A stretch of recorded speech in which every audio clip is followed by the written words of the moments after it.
Today we are celebrating World Environment Day. On this occasion, we have invited an eminent personality and Vice Chancellor of Nalanda Open University as our chief guest today. And also our local environmentalist, social environmentalist Purushottam Reddy also here as guest of honor. Sir, now welcome to the dais, sir.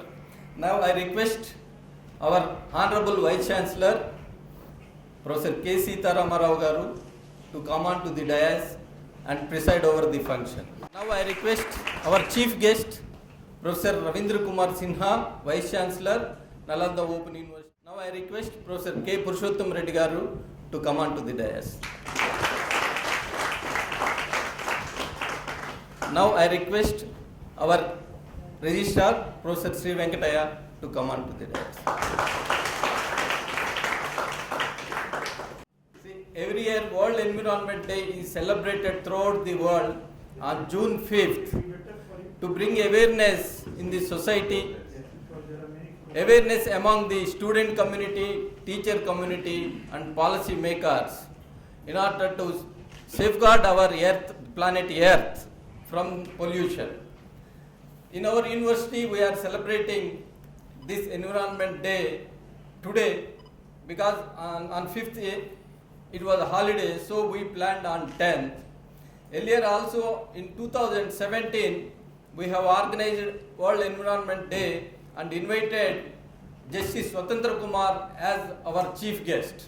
In 2018, we have invited our local expert, Professor V. Sudarshan, and we have conducted World Environment Day. This year, our chief guest is Professor Ravindra Kumar Sinha, very eminent personality. He is currently occupied the Vice Chancellor post of Nalanda Open University, Patna, Bihar. Sir, we are very highly honored that Padma Shri Professor Ravindra Kumar Sinha, the Honorable VC of Nalanda Open University, is with us today as chief guest. We are indeed grateful for accepting our invitation, sir. Padma Shri Professor Ravindra Kumar Sinha is a world-renowned biologist. He is known for his work in life sciences. Basically, he is a professor of zoology, but he worked a lot in the biodiversity and protection of the environment and all the areas concerned. So that is the greatness of our chief guest today here. Especially keeping this occasion in view, I requested him to come over here and deliver the World Environment Day lecture to our university for the benefit of our faculty, students, research scholars and others. We have made a point to organize lecture programs, some activity on Earth Day, Science Day, World Environment Day, Women's Day also. And also, we wanted to have a program on this World Mother Tongue Day, మాతృభాషా దినోత్సవం. ఆ రోజు కూడా next lecture పెడదాం. ఇవి ఖచ్చితంగా every year we wanted to do these programs, and we are inviting so many academicians and great personalities and worked in these respective areas. And these lectures will definitely become an open education resource. And we record these lectures and we also preserve, edit and make them available in our website through YouTube to everybody. So in that way, we are not only serving the cause of spreading consciousness and awareness about all these important days we are celebrating, and also we are the information which are available through these lectures are mostly useful to our scholars and students in learning process. To speak about Professor Ravindra Kumar Sinha, he is a world-renowned environmentalist who received Padma Shri Award in 2016 from Government of India. And he had many more awards worldwide, and he visited many countries, Europe, America, the Asian countries, and also next week he is going to China also. Earlier also he went to China, and he toured China in various respects as an academic and also scientist to give lectures in the universities of China. So, his great popularity, he is very popular teacher in Bihar and Patna. He is known for his honesty and sincerity as an academician. So, he is from Gaya. He has many more adventures in his career as a researcher. And he was detained and sometimes hijacked by the dacoits when he was doing research on these Ganges. And he, throughout his life, more than 4 decades, he spent on the biodiversity system of Ganga River, from starting Uttarakhand to down Bengal, where it merges in the Bay of Bengal. So that is the great contribution and committed involvement of Professor Sinha in environmental protection and zoology. And one more important reason for inviting him was when we were discussing in Delhi, and Professor Purushottam Reddy also knows this point. My grandson is very much, even now, just 9 years old boy, he is very much interested in life sciences.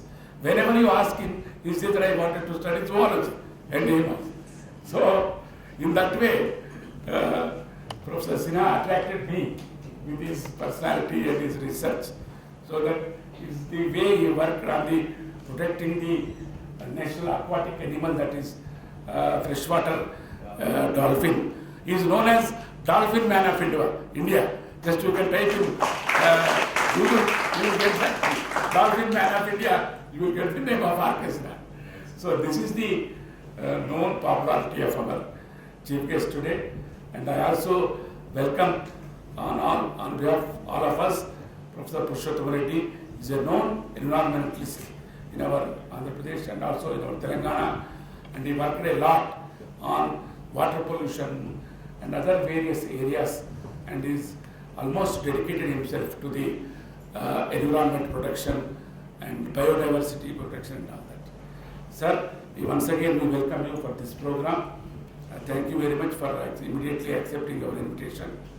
And I once again extend welcome all of you to this important day, World Environment Day celebrations to our university. Now, going back to our agenda today, now I request Professor Purushottam Reddy, guest of honor, to give a brief message on this occasion of World Environment Day. Recently, British Parliament was compelled to declare climate emergency, and the citizens they took up the issue because political parties were not responding to the need of the hour. In such a situation, citizens took over, they demanded, and the Parliament had to succumb. Ultimately, Parliament declared climate emergency, where particularly in European countries and in America, when governments commit to something, they do it. మన మాదిరిగా రోజుకో statement ఇచ్చి మర్చిపోయే ప్రభుత్వాలు అక్కడ ఉండవు. ఇక్కడ once they say something, they do it. So that's a very happy development. After UK, we have Ireland declaring climate emergency, and now very soon, I think in about a week's time, Germany is following, and several other European countries are in the line. India, as all of you are aware, we have been a signatory to the Paris Accord. Our Prime Minister spoke extensively on that particular day and committed that India shall reduce, 35% of its emissions in the of 2005. In the year 2005, whatever India emitted, out of that total 35% reduction, which means a very big, a huge volume of reduction.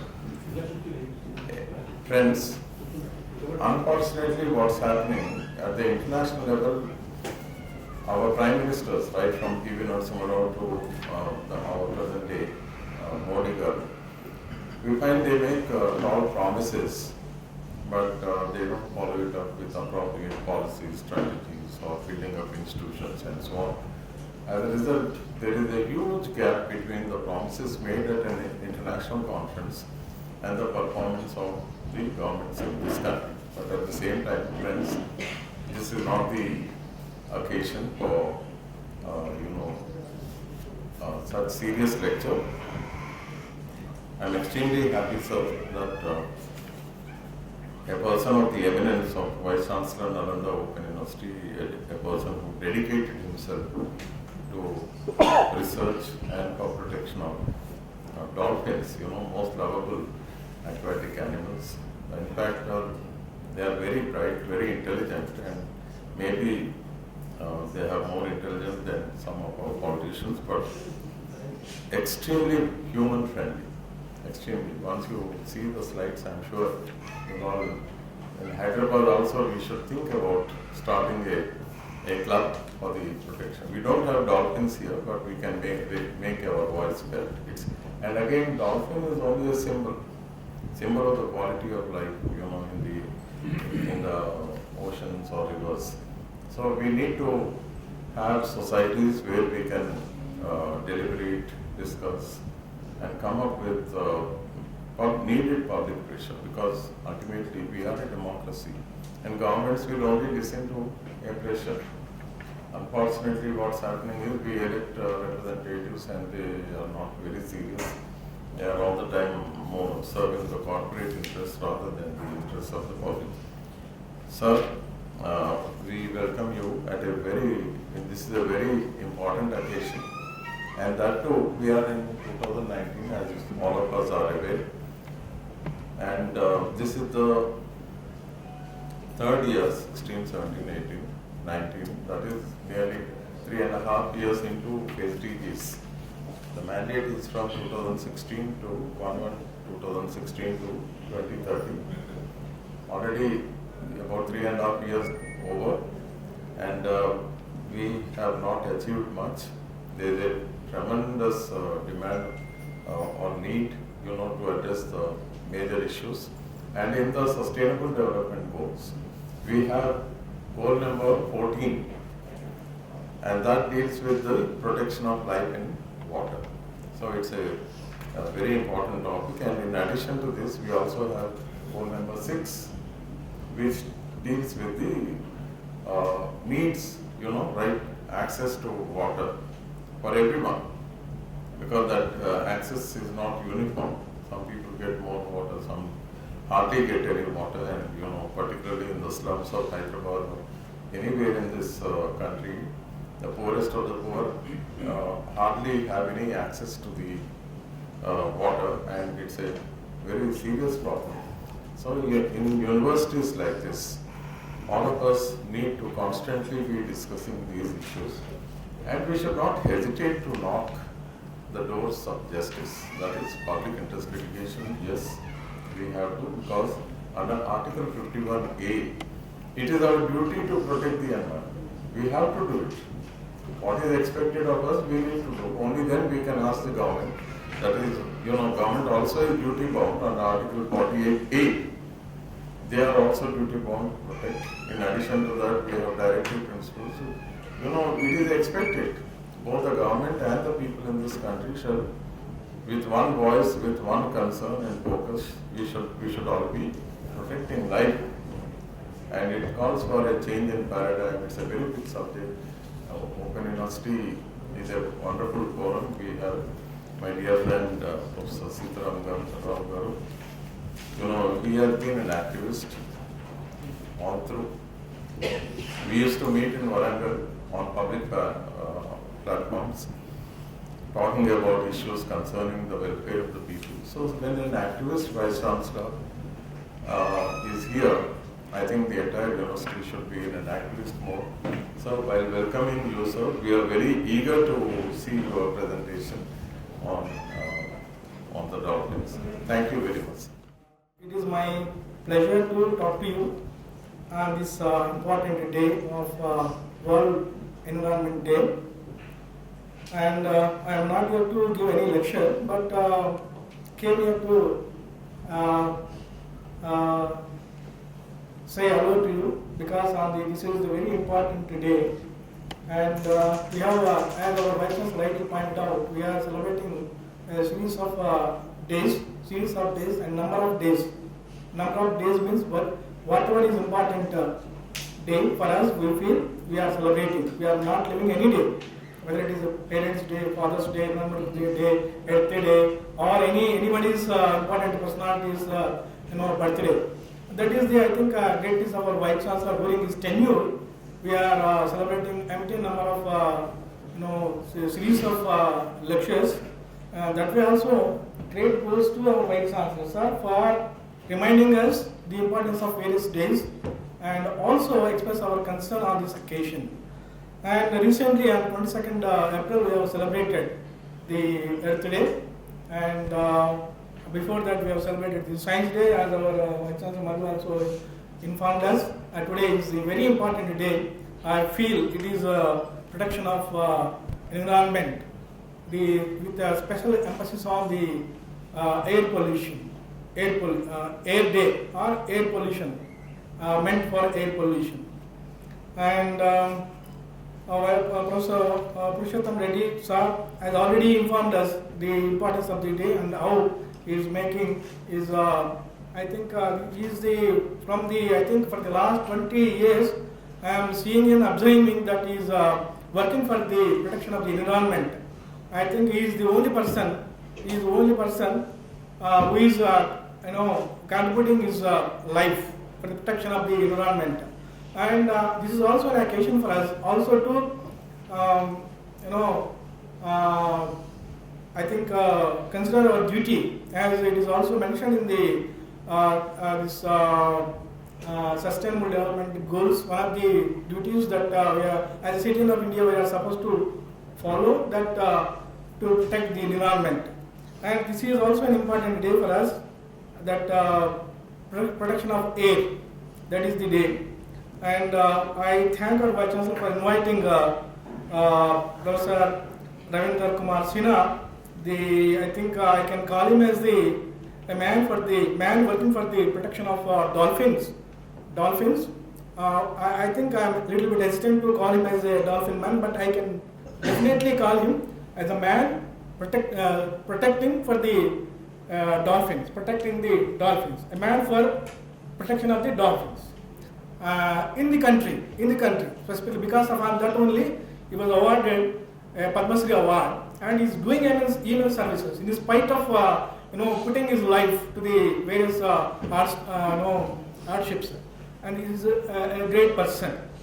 And we have different kind of pollutions, calling air pollution, water pollution, environmental pollution, so many kind of pollutions.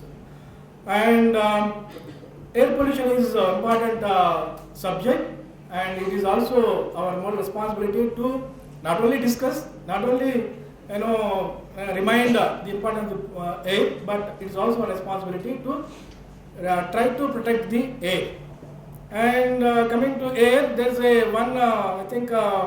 one poet rightly pointed out that water everywhere, but not a drop to drink. That is the situation where Professor Purushottam Reddy sir also rightly mentioned that we are not in a position to find our good water, a potable water, where we are. Reason why we are surviving or depending on this called mineral water. Mineral water also, I think, not is safe. Mineral water also is not safe. Recently, I went to my village to perform my brother's marriage, where one person, literate person, was saying that, are you also serving a mineral water? He is not in a position to drink except mineral water. He is not supposed to have other water. And that is the situation. In every village, we are dependent on the mineral water because we are not able to see the good water, the natural water. I think I don't know whether the mineral water is a dependable water or can be dependable or not, but that is also, I think, pollutant. There is also pollutant in it.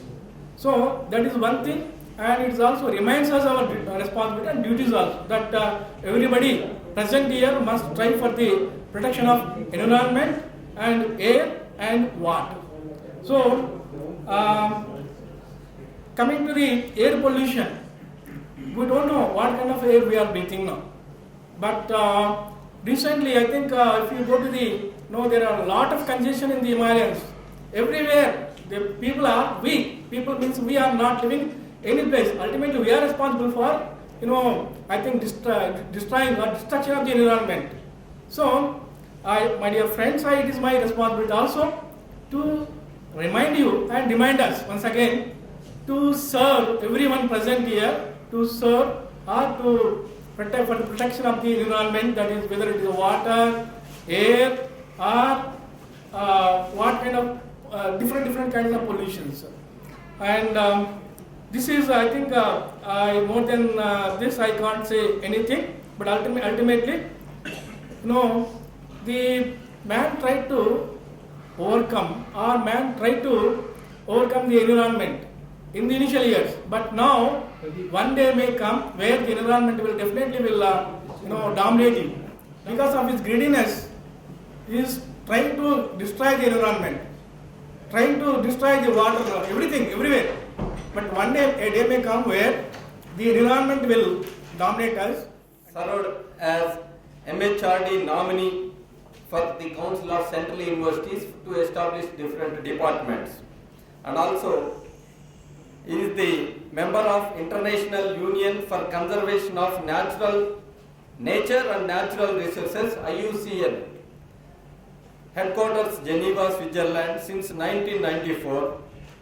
He was elected chairman of Asian River Dolphin Committee 1997-99, and he was the RAC member for National Bureau of Fish Genetic Resources, Lucknow, and expert committee member of the National Ganga River Basin Authority under the chairmanship of the Prime Minister of India, and also member working group of Planning Commission of India on rivers, lakes, aquifers for the environment, forest sector for 11th five-year plan.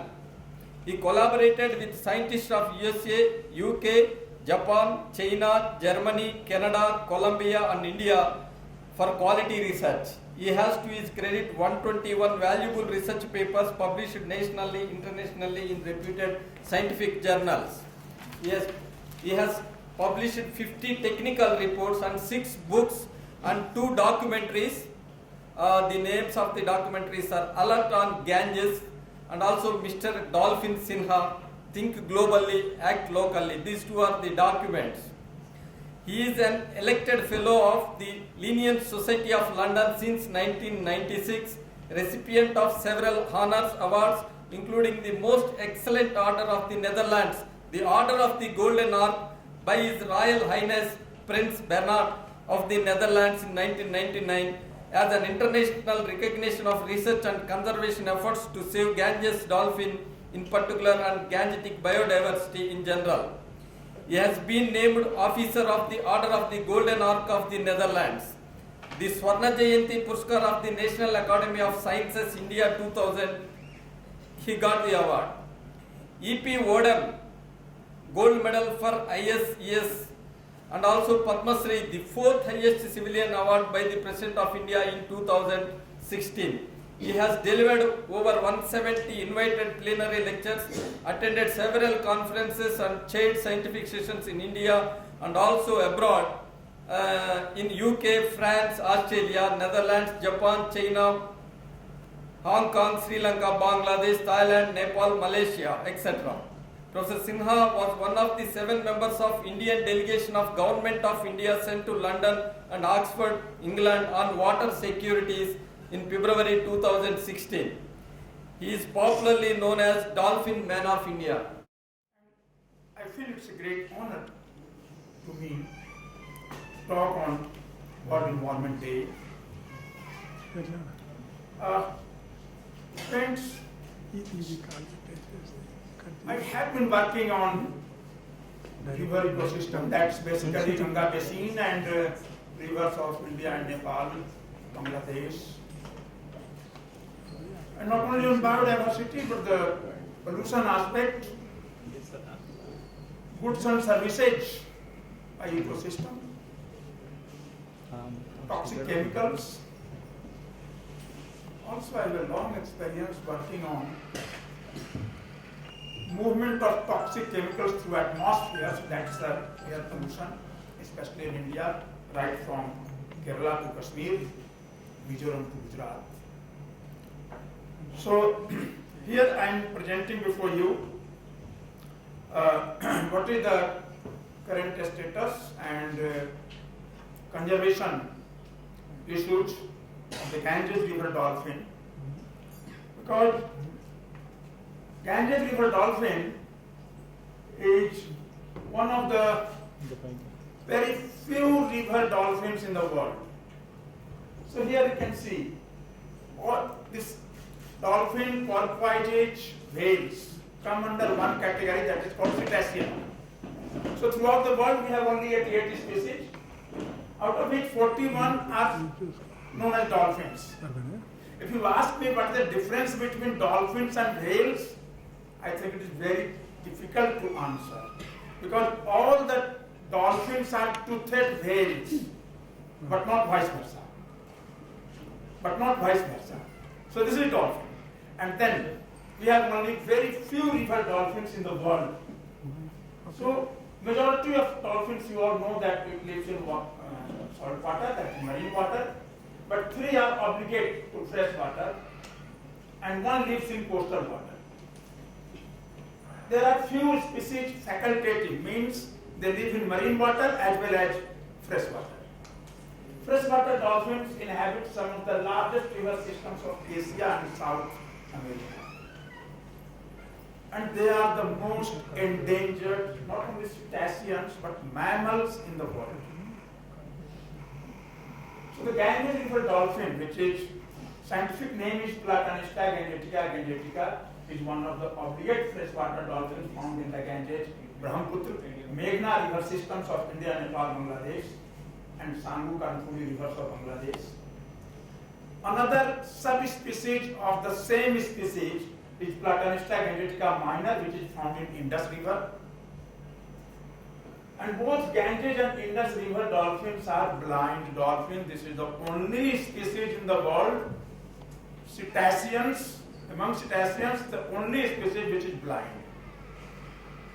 It has very small eyeball, pinhole eye, but no crystalline lens.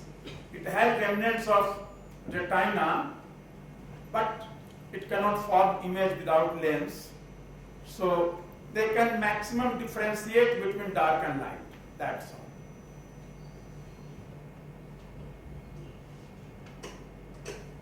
So these are the freshwater dolphin. Inia geofrensis or Roto, common name, it is South American species, Amazon, and it is also found in Bolivia and Peru.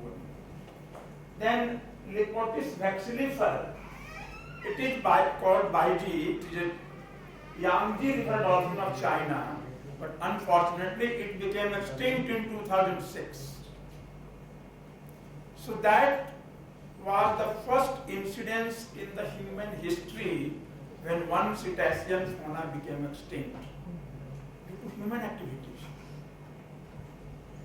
Human activities only.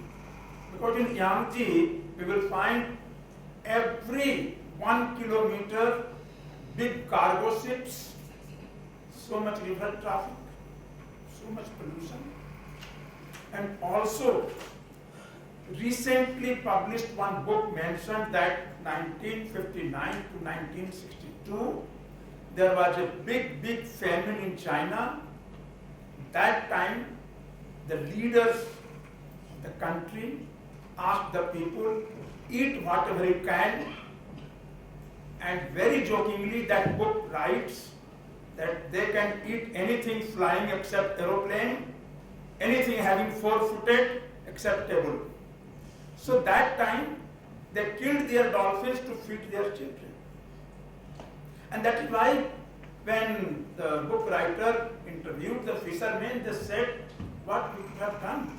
On one hand, our children were dying, we are dying. So we killed the dolphin, we fed our children. This was the situation in China. Now, world authority, world scientists surveyed the entire Yangtze River for almost 1 year. They could not sight a single dolphin, so they declared as extinct. And then, this Pontopedia glanvillei, this is actually not exactly fresh water, it is found in La Plata River, so where it is Estuarine River, in Argentina.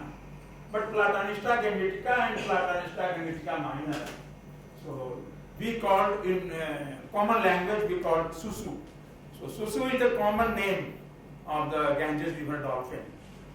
And in Hindi, we called Suns. When the expiration, during the expiration, they create some kind of noise. So that's why it's Susu. And in Pakistan, they called Bhulan. So fortunately, Pakistan also, they are surviving almost 1800.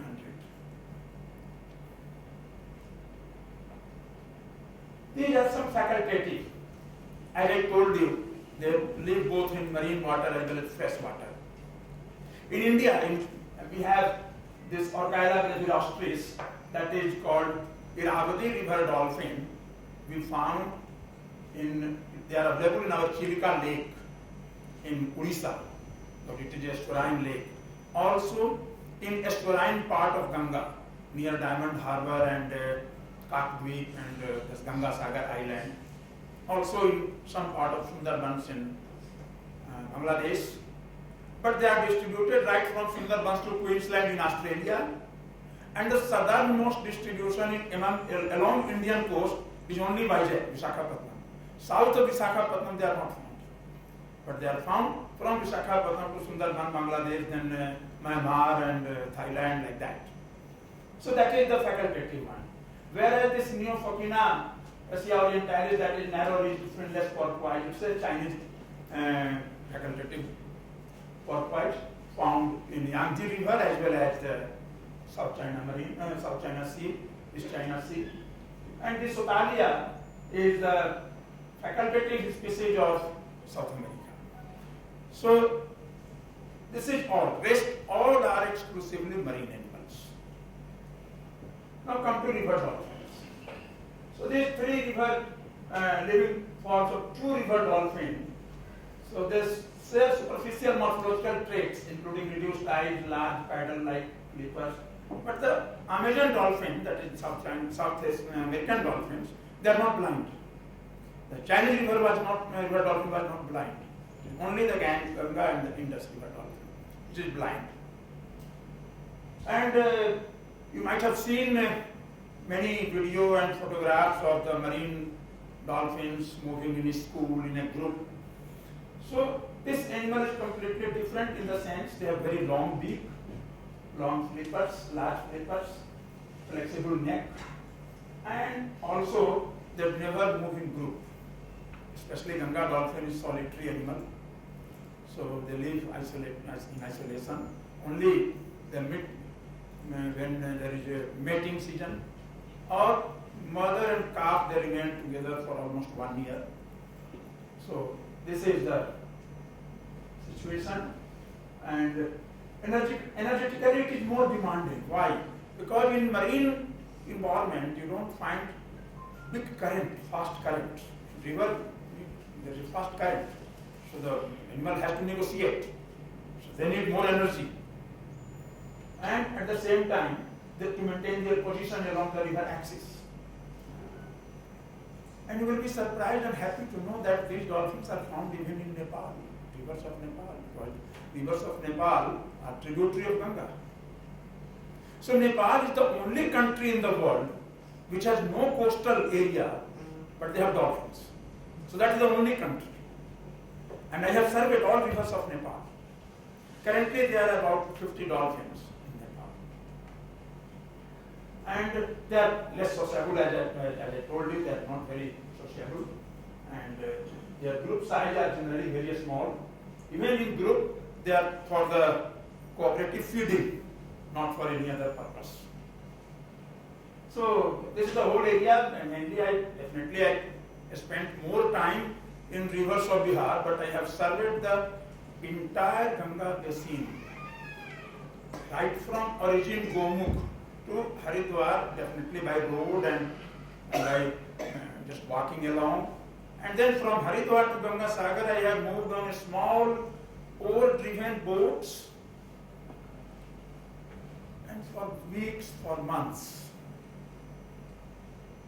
So this is the Gomukh from where Ganga originates.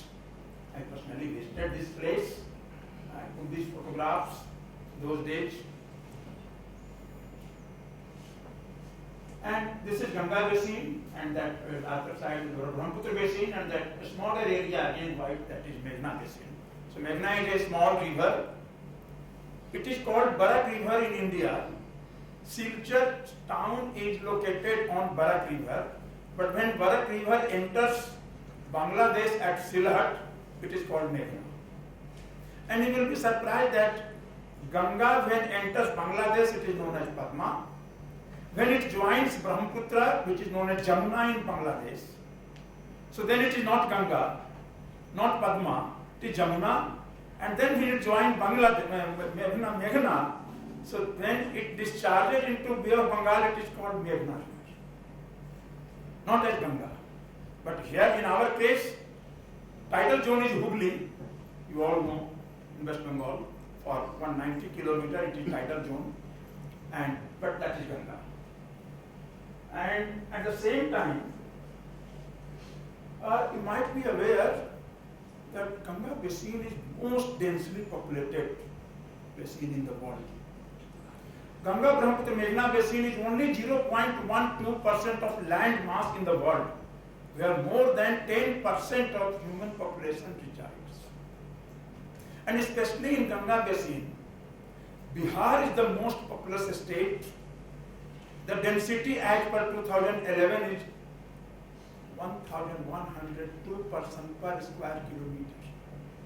Definitely in 2021, probably it will be more than 1,500 or 1,600.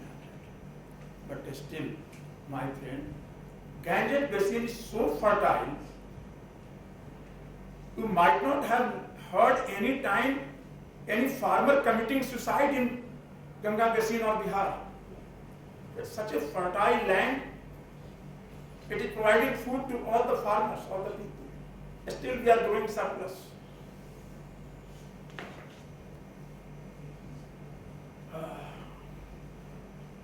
These are some fact sheets, which this stocky body, a small head, long cylinder beak. You can see the photographs here, a long beak.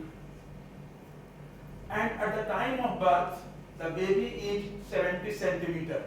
Actually, the animal gets sexually mature at the age of 10 years, both male and female. And then gestation period is 9 to 10 months, like human being. And then one baby at a time. I never heard two baby at a time, only one baby. And mother suckles milk, because it is a mammal, like human being, for 6 months. And then baby starts feeding on soft food. And it remains with mother for 1 year. And the gap between two baby is 2 to 3 years. Usually 3 years. They feed on a small fish, because the maximum size of female is 2.67 meter. Male is 2.1 meter, so male is smaller. And baby at time of birth is 70 centimeter to 80 centimeter and 4 kg weight. Maximum weight of an adult, as per literature, it is reported 150 kilogram. But I could measure one pregnant female of 2.3 meter long it was 114 kg. So, Yeah. so you said that they need lots of strength to remain stable at one place and they have to continuously sit. Right, so it's a baby who is just born. It also has to swim. Yeah. So does it carry over it or the baby No, no, is no. a- I tell you what happens when the mother is in labor pain. Then some other female, so-called auntie, they help, and you all might be aware that human being, that when child is born, first head comes out. Okay, because he or she has to breathe, take air. Dolphin is getting birth only in water. So tail comes first, the head comes last, and then auntie took the baby on its back, bring it up for breathing couple of times. Then baby is confident, it swims itself, suckles milk of mother. And at the same time, I tell you one example story, actually as narrated by one of my fishermen, because they are always in the river. So once a baby died, and after death it was floating. And what mother was doing, always trying to catch the baby and bringing to suckle the milk. She never realized that it has died. And then again, when she was leaving, it is coming up and then floating down with the current. And mother was chasing again, doing this. The fisherman said, all the fishermen watching this movement, they all were weeping. It went on for almost half day. So you can imagine the emotional relationship between mother and child, even among dolphins. Yes, so eye investigation, as I told you, it's very difficult to see eye hole. So here I have only one photograph where you can see here very small hole. It's a live animal where it is the location of the eye hole. So it's a pinhole eye. And as I told you, it's a long snout, especially the mother has upcut longer snout than male. Still, I don't know why this is sexual dimorphism. Only female has longer and upcut, male has a smaller and straight. This question was raised to me at University of Minnesota in USA in the Department of Ecology and Evolutionary Biology. I said, my friend, I don't have answer. If you are the evolutionary biologist, if you can find it out, I will be so happy. Because I asked almost all the people working on cetaceans and dolphins I am connected with throughout the world. I asked all my friends, I sent email. Everybody said, no idea. Nobody knows till date. But this is fact. And as I told you, by breathing it creates some sound like swoo, and then it prefers to live in the deep channel of rivers at confluences, meanderings, for the simple reason at confluence and meanderings, when river is bending like this, you will find there is a counter eddy current. And in the counter eddy current, there is no longitudinal flow. So those areas, dolphin put itself to save energy, because there is no current against that. And then how they catch their food, because they are blind. So with vocalization, they create sound, and they have very powerful echolocation, very, very powerful echolocation. And they can distinguish between either it is a prey or it is some danger, or it is some stone or something, other things. So that way they put themselves in the counter eddy area and then keep on making some noise. And since fishes always move against the current, so when they are moving against the current, they catch those fish and keep themselves in the counter eddy current. So it's to save the energy. So this is very peculiar, that they are more number of dolphins are found in such area. And also they prefer feeding on some less deep area, shallow area, where they can get more fish. But also they grovel in the mud. So when grovel in the mud, what happens? When you wade through river or any water body, with your foot, some suspended particulate matter settled on the sediment on the bottom, it comes to the water column, so you find that water is dirty. No?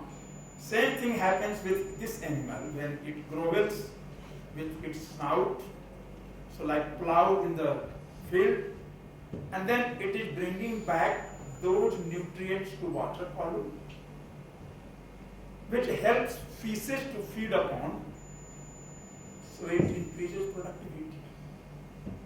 At the same time, they feed only on a small size fish, maximum 10 centimeter long, because gullet is very small, so they cannot eat long fish or big fish.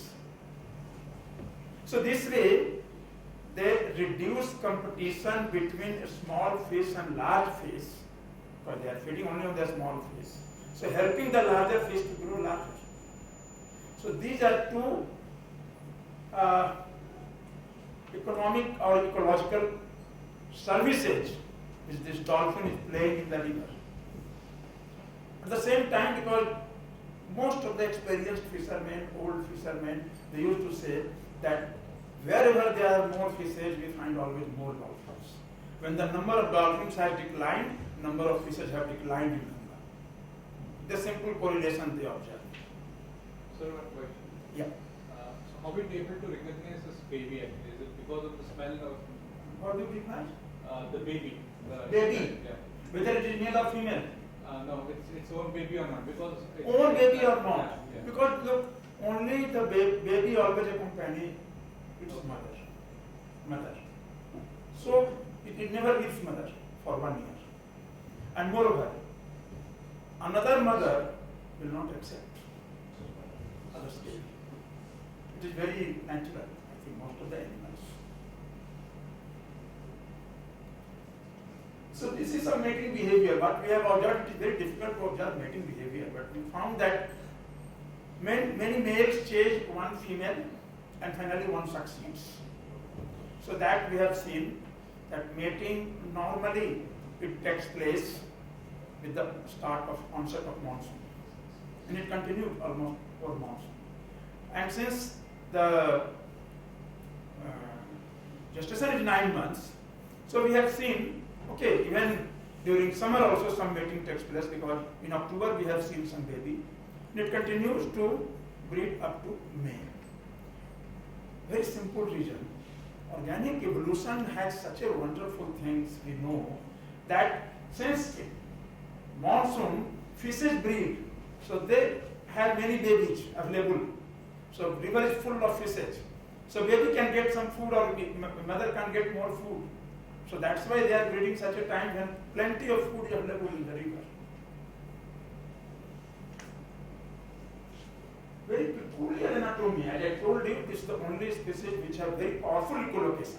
Most powerful echolocation it has among cetaceans. So you can see here, this one bone like this. So here is that Escher is highly disparate from cetacean, especially having the rheumatized maxillary crest. So this is maxillary crest, so that they can pick the sound very easily. Okay, and probably acting as a caustic reflector for echolocation sounds. So this is also peculiar to this species only, not in any other cetacean.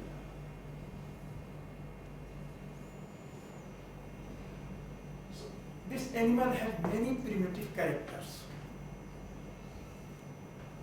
Dr. Verma is here. He actually did this work when he could identify that probably this animal had genetic linkages both with toothed and toothless whales, and probably it is living fossil. Maybe we need to do some more work, but it appears that the entire cetacean world originated from this species. So we have the oldest surviving species among cetacean is the Ganga River dolphin. And you might be aware that the oldest fossil of cetaceans have been discovered only from Kashmir. Because there was Tethys Sea, and after obliteration of Tethys Sea, you all know, then it became gradually freshwater. But the river dolphin came much later on, because the increase of marine water was in the Ganges basin, or in the place where we are here in Ganga, also Amazon, also Yangtze. That's why only three areas has freshwater dolphins. We don't have freshwater dolphin in North America, Africa, Europe, Australia. No. So we have many, still there is a cecum at the junction of a small and large intestine. Like we have appendix. Appendix is our vestigial organ. So likewise, it had cecum, because we all know that cetacean originated from actually four-footed herbivores. And the testis position is much more dorsal compared to other marine cetaceans. So testes are extraperitoneal in terrestrial mammals. And subcutaneous muscle between two layers of blubber is also very interesting, primitive character. This is the map. John Anderson, he was a British medical doctor, came to India on military service. So 1860s, he conducted not survey, but collected some samples, dead animals, through his network, because those time Britishers were here. And then he published a report on anatomy and histology of the Ganga dolphin, and also published this map. So you can imagine the entire Ganga, Brahmaputra, Indus basin with all tributaries, there used to be dolphins, many more dolphins. So this was published in 1879, though work was done in 1860s.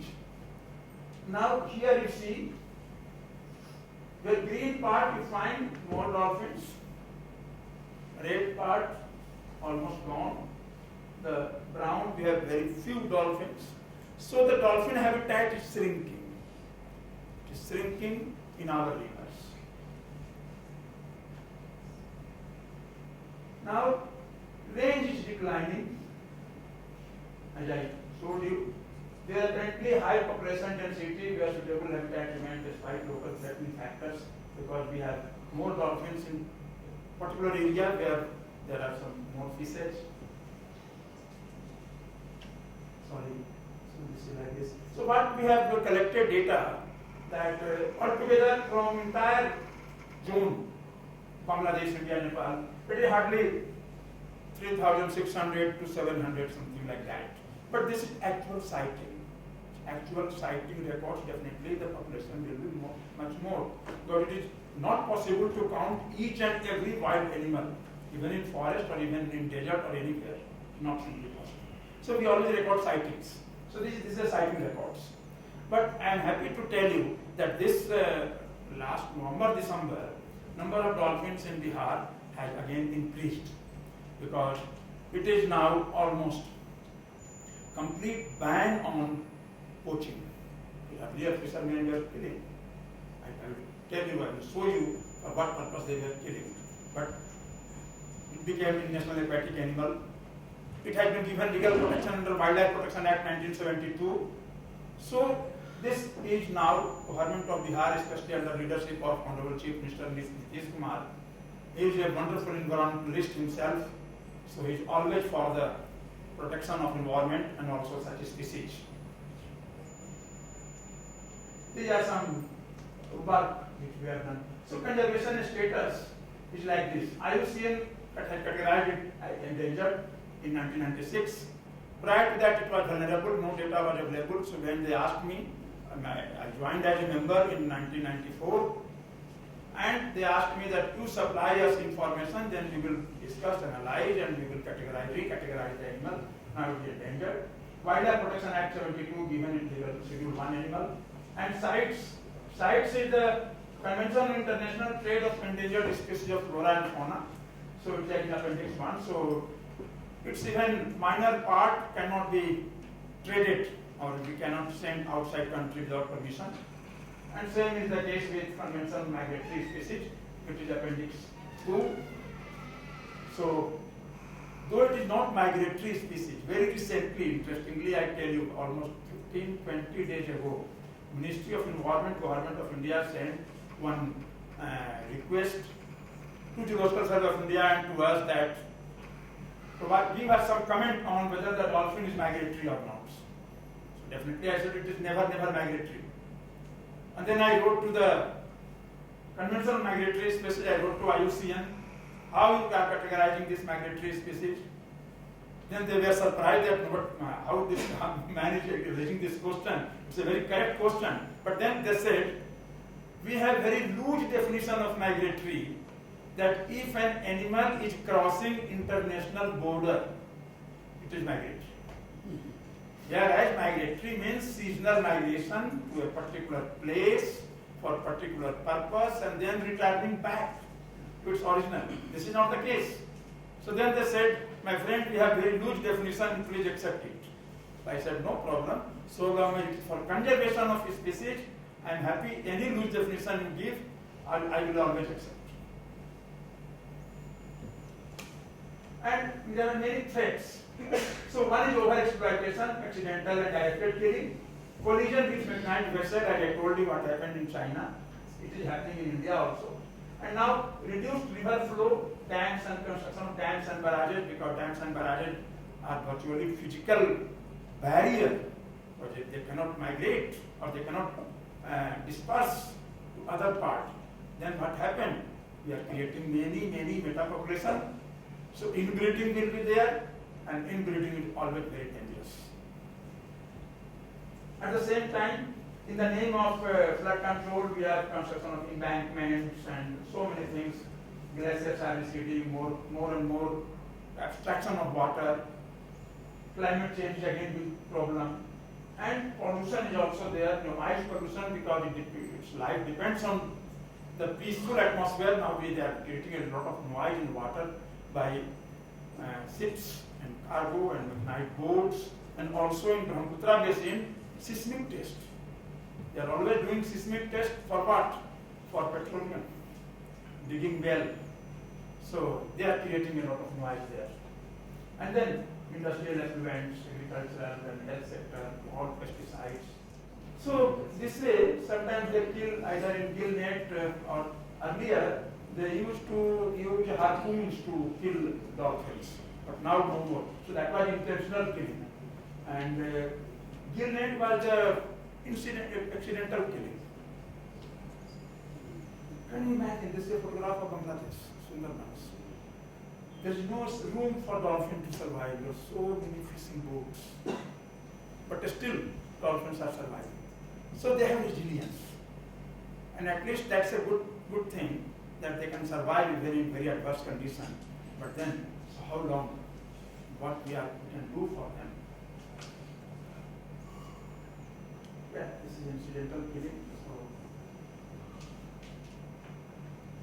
sometimes they hit with the motorized boat, and you can see one fetus. It was hardly 2 months old. So you can see the placenta. And this was 7-month-old baby when one dolphin died, so I was just sitting out and found the baby. Yeah, sometimes they hit, and though they are not killed, but they have broken their upper jaw. Here they have broken the lower jaw. Besides Ganges dolphin, we have a very interesting endemic fauna in Ganga, that is gharial. The gharial is the fish-eating crocodile. And it is found only in India, only in Ganga basin. Brahmaputra basin. Nowhere. Earlier they were found also in Indus, but now it is extinct. So this is the gharials.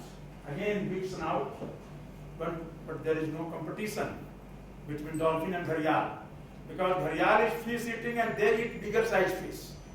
And it is a reptilian fauna, so if they eat one fish, they need not to eat another 30 days. Okay, whereas dolphin is a mammal, they eat on a small fish. Any individual adult needs minimum 5 kilogram to 6 kilogram fish every day. So they need more food because they're a mammal, so their basal metabolic rate is very high. Whereas in reptiles, basal metabolic rate is very low. I think for the students, are you aware with basal metabolic rate? What is basal metabolic rate? When you are in complete rest, your body needs some energy.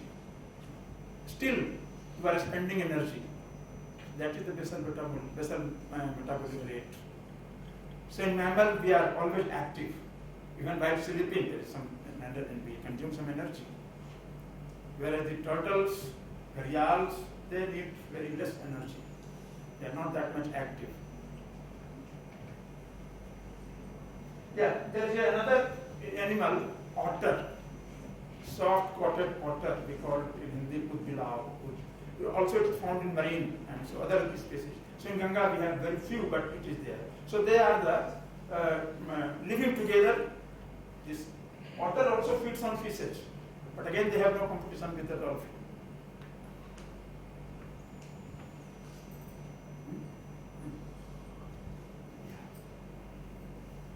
So why they kill the dolphin? Actually, this dolphin, it is a mammal, only baby has some hairs on its snout, because it is a mammal, so it must have hairs, they have some hairs. Adult don't no hair. So for thermoregulatory mechanism, they have got 5 centimeter to 6 centimeter thick fat layer, adipose tissue called blubber below their skin, which keeps the body warm and regulated like ours. Our body temperature is 37 degrees centigrade, maybe outside 45 degree or sometimes -1 degree, but our body temperature is 37 degree. So likewise, every mammal has to regulate and maintain that thing. So they also, so here in downward you see this fisherman is taking out blubber, because blubber is almost 30% of body weight, so oil, and they extract this oil, and the oil is used as fish bait.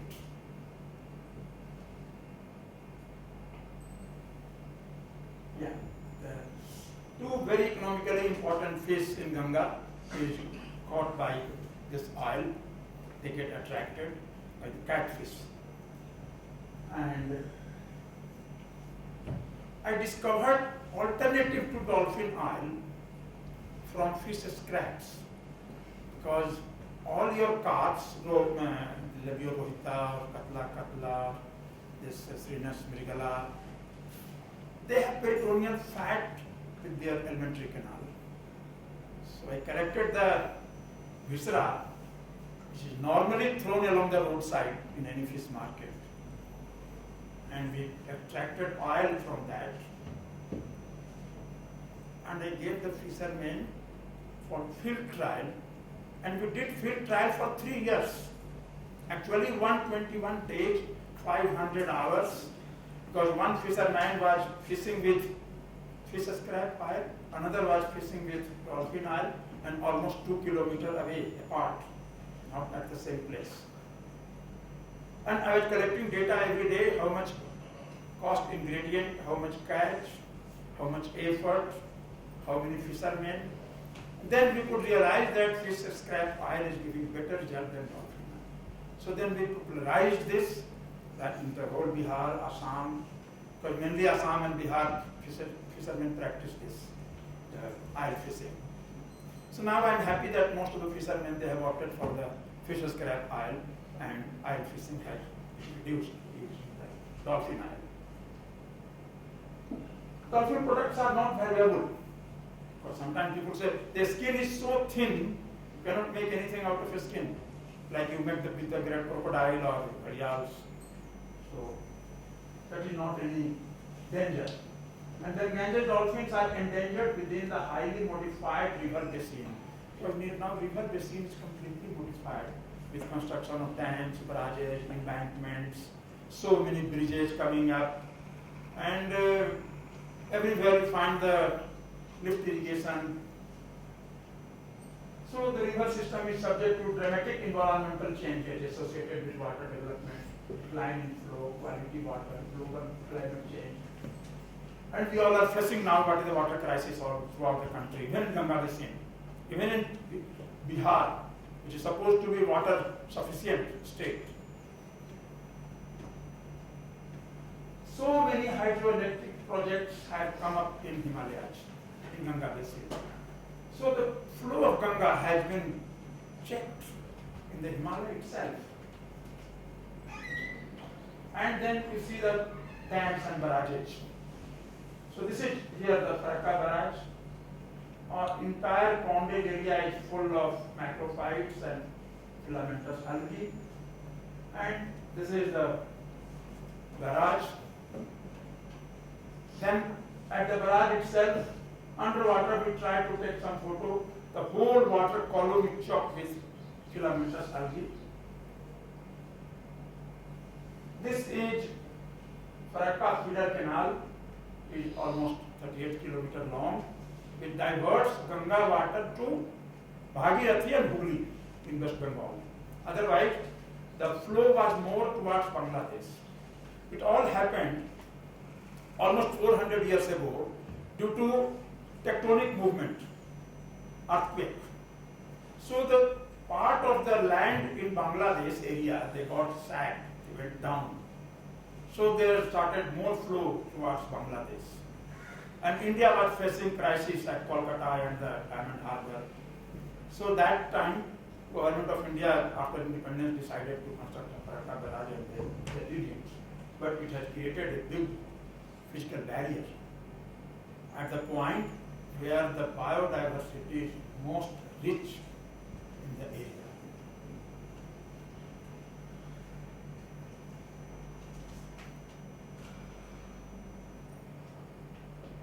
So you can see, due to Farakka barrage in Pondage area, the earlier photograph I showed you, that was in 1991.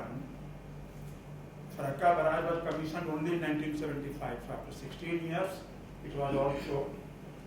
In 2004, it created such a big sandbar, 3 kilometers long, 300 meters wide, and it never gets inundated, it never gets underwater, it is in the Farakka itself. So almost entire purpose of Farakka is getting defeated.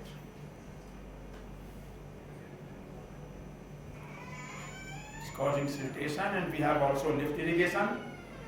So these are the threats. Habitat degradation due to industrial discharge. At the same time, many chemical pollution, because on the bank of Ganga, now Ganga basin, especially the floodplains of Ganga, is so highly productive. Farmers simply sow some seeds up to the water line and they get wonderful crop. But they are using nowadays more and more pesticides. That's very dangerous, organochlorine pesticides. It's entering into our river system. You can see here. So during the summer season, this is one channel of Ganga near Patna. People are using the pesticides in the cucurbits, vegetables. They are growing watermelon and other. Now so many city sewage. So we have collected information that how many the quantum of POP is the persistent organic pollutants in different rivers. In Ganga basin, DDT and HCH.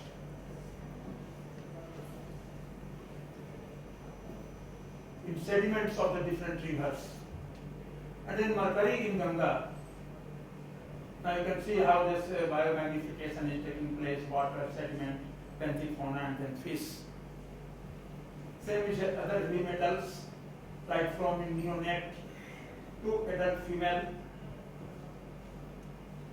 Then other hexachlorocyclohexane, that is organochlorine pesticide. Chlordane is another pesticide. Polychlorinated biphenyls. It's very dangerous compound.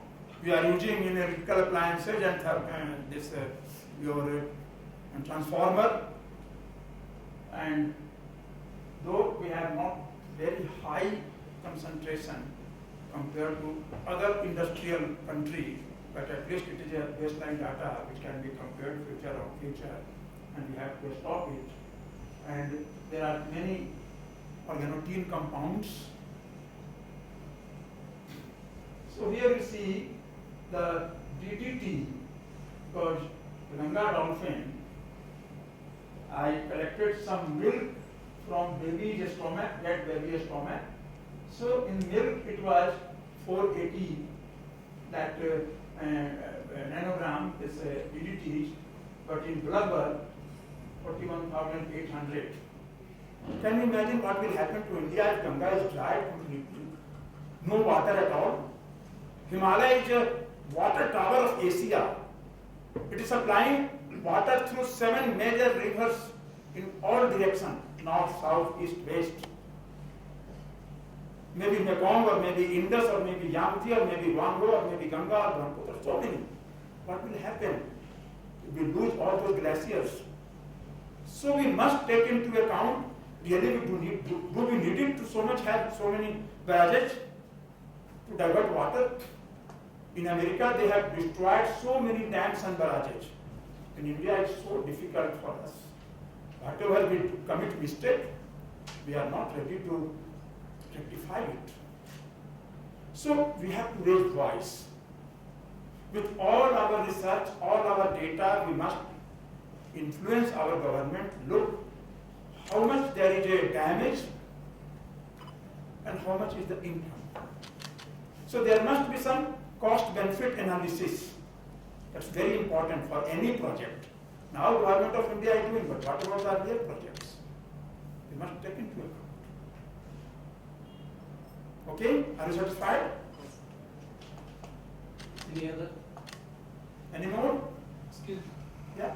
Thank you for enlightening picture. Actually, I am very surprised to know that it takes 10 years to mature an animal. Sexually mature. Sexually Yeah. mature. So, what are the conservation measures to keep these animals? We cannot keep the animal in captivity because American people tried, they airlifted some animals from Pakistan. Japanese people airlifted some animals in 1972 from Bangladesh, and Americans have lifted in 1969. Those animals survived only a couple of months. We have no example that Ganga dolphin can survive in captivity. So we have no other option except to save and conserve our species only in natural habitat, that is in the rivers.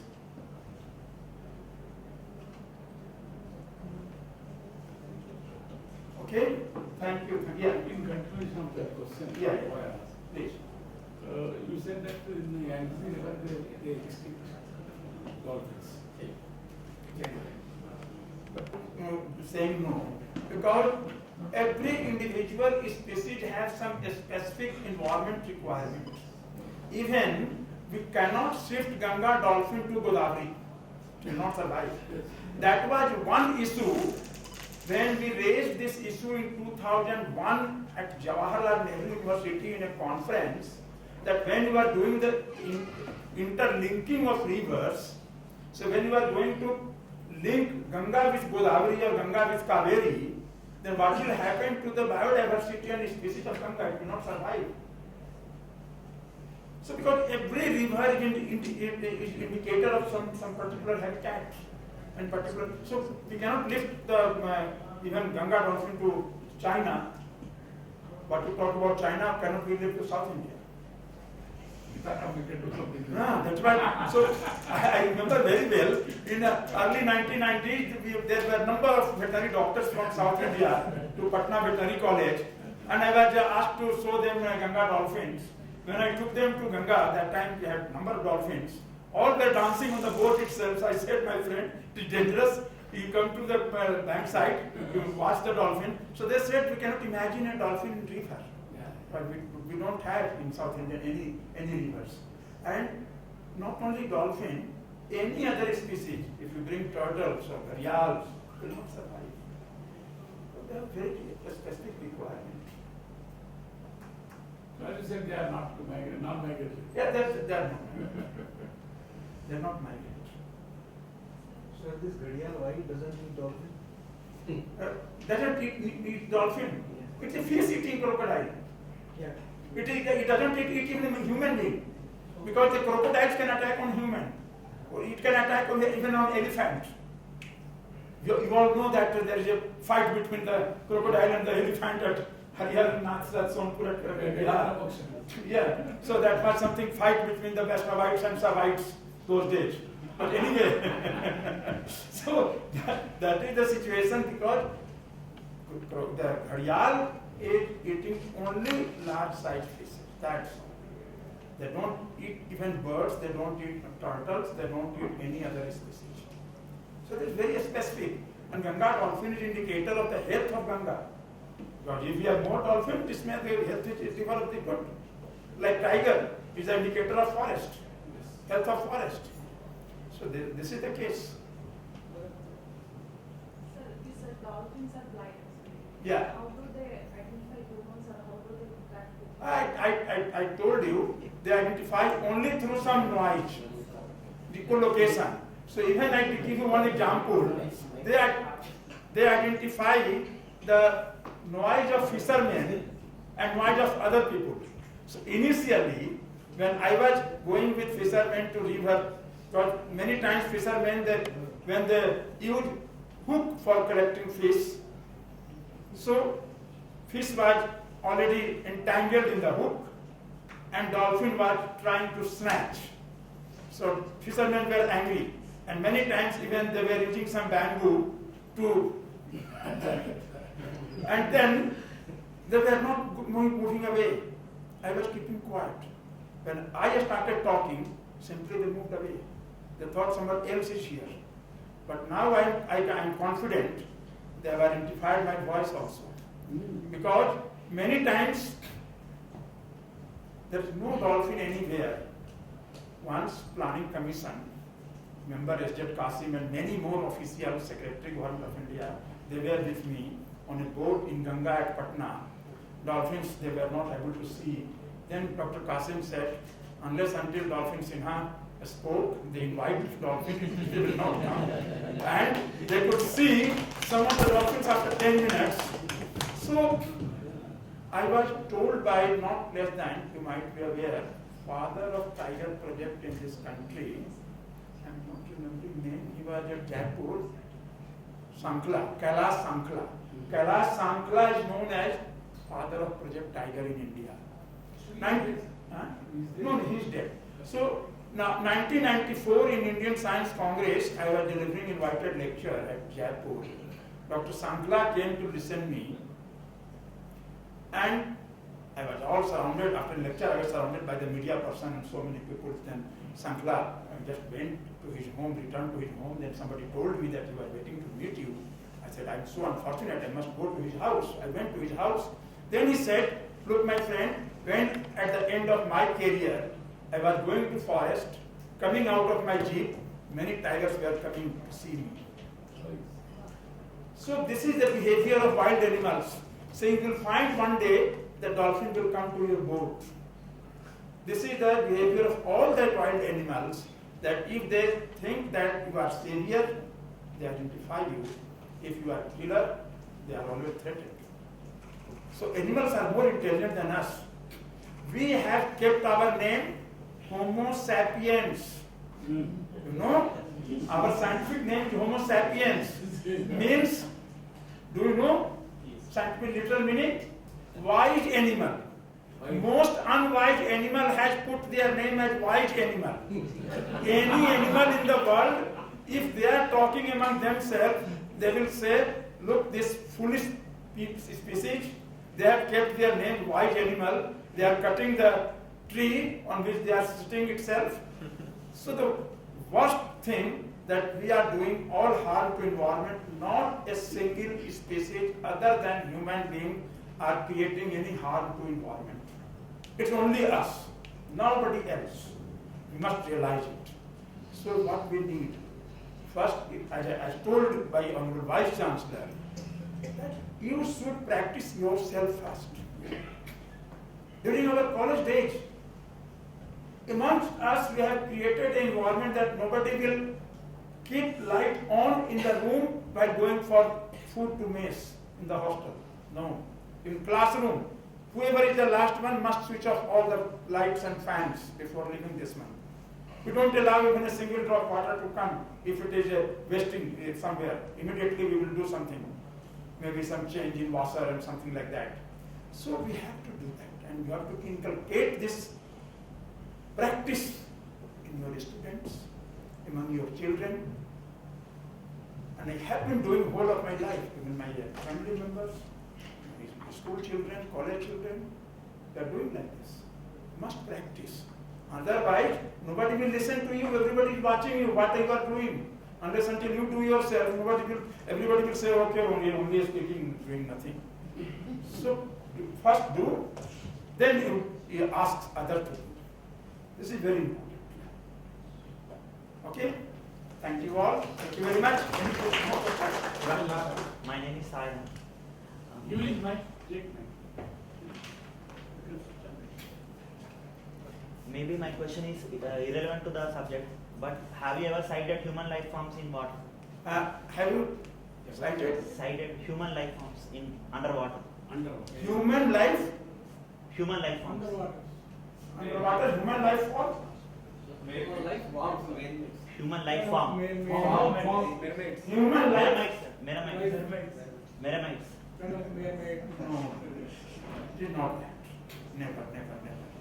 Only it is in our mythological books that we have permeated concepts. But then, why this is, if you see the organic evolution, then in Hindu mythology the Matsya avatar, then Kachap avatar, then Varaha avatar, and then Narsingh avatar.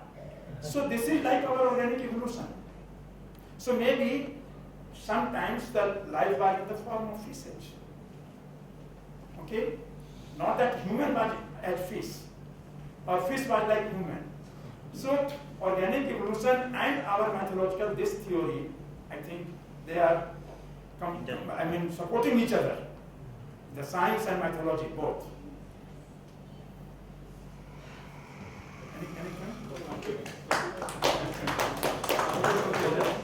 They're not towards talking, but what's the current status of Ganga cleaning of Ganga? Oh, my friend, yes, which is very sad affair. The flow of Ganga is declining like anything. As I showed you, there are so many hydroelectric projects coming up in Himalayas, and water is getting abstracted right from Haridwar, because I can tell you that Gomukh, a single drop of Gomukh water does not reach Prayagraj or Kashi. Because almost 98% of Ganga water is diverted at Haridwar through Western Ganga Canal, where you take bath, holy bath, or where there is a Kumbh Mela.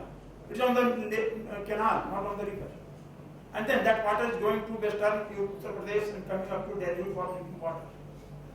So that way we are abstracting water. We have so many already the old barrages, the Bhimboda barrage at Haridwar. Now then we have Middle Ganga barrage at this 100 kilometer downstream Haridwar, Bijnor, and then another 169 kilometer downstream Narora barrage. So all these barrages are what they are doing. They are diverting the Ganga water through the canals. So we are not getting the real Ganga water at Varanasi or Prayagraj or Patna. It's only the tributaries water or city sewage water.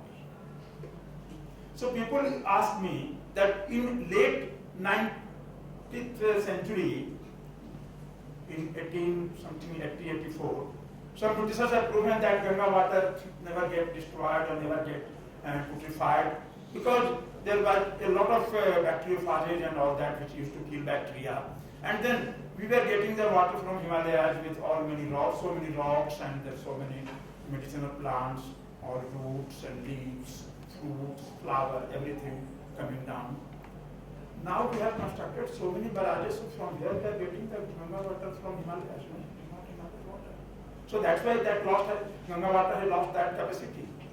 Now Niri is doing a lot for this working out if the Ganga water has still some bacteriophage. But I have learned that only one Bangalore laboratory, they identified only cholera and some bacteriophage which creates cholera. Otherwise, no more bacteriophage. Now, Niri has been given this responsibility by Modi government. Let us see what comes out. It is most inspiring, and also we have been emotionalized with the issue of conservation of the Gangetic dolphins, the way he worked and the status of the situation now there and all that. Sir, we have seen your photographs and other details, but at this time, to me at least, I say that I wanted to come to you, Patna, and see the real situation there. The National Dolphin Research Center and dolphins of Ganga, Patna, and all that. So, in a way, that is the source of inspiration from you. But we definitely, if a chance comes to us, we come and visit the place when you are there. Because if you call, then dolphins come. Otherwise, even if you go, they may not come. It is symbolic because dolphin cannot take respiration in water, inside water. If there is dolphin, it has to come to surface for breathing. But many times it happens, it is so slow that only because nose is here on the top of the head, that is blowhole. So just it breaks the water and go inside. So then you cannot see anything. Sometimes it is coming like this. Yeah. Sometimes it is the only baby, they are leaping out of water. I have some photographs with completely out of water. So those are the situations. But yes, it is symbolic that if you spend more time even with your pet, you can see how effective it becomes. Same with the case with finding. Sir, these marine water dolphins are even under captivation also. They are trained in. Marine water are trained. The bottle I have seen in many safari parks. Bottle dolphin, even orca, the killer whale, has been tamed. You can see in the sea world at San Diego. And so we place it. This not Ganga dolphin. Yeah, that is the speciality of those Ganga dolphin. But however, sir, really we are greatly inspired by your talk and the facts which you have given to us. But definitely, one will get the inspiration to really see the real situation. We have seen the virtuality, we have to go to reality. Then we see the real situation here, definitely. We will get more inspiration to commit ourselves to protecting the environment and wildlife and biodiversity and all that. So thank you very much, sir. Thanks a lot on behalf of our university once again, and on behalf of all of us, and on behalf of me also, we extend a great thanks to you for accepting our invitation and coming all the way here to have a great interaction with us. Thank you, sir. Thanks a lot. The next item on the agenda is we have a tradition of felicitating all our guests who came all the way. So, sir, kindly accept our small token of our respect to you.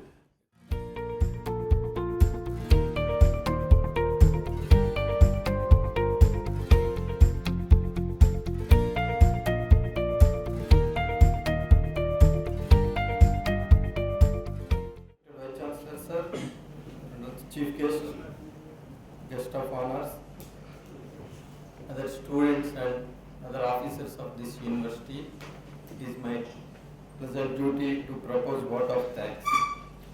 Sir, we are very grateful to our Vice Chancellor for allowing us to conduct this type of programs to bring awareness in the student community and also faculty. We are very much thankful to you, sir. We are grateful and thankful to Professor Ravindra Kumar Sinha, who has readily accepted our invitation to give a lecture on this occasion and bring awareness among our students about dolphins and also the conditions of Ganges. We are highly beneficial. This lecture is highly beneficial to our students, sir.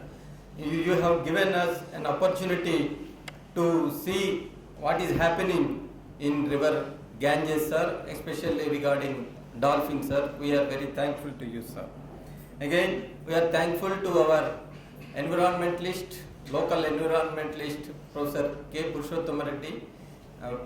And also we are thankful to our registrar, Professor Sri Venkataya, who has given few words on the theme of air pollution for his few words.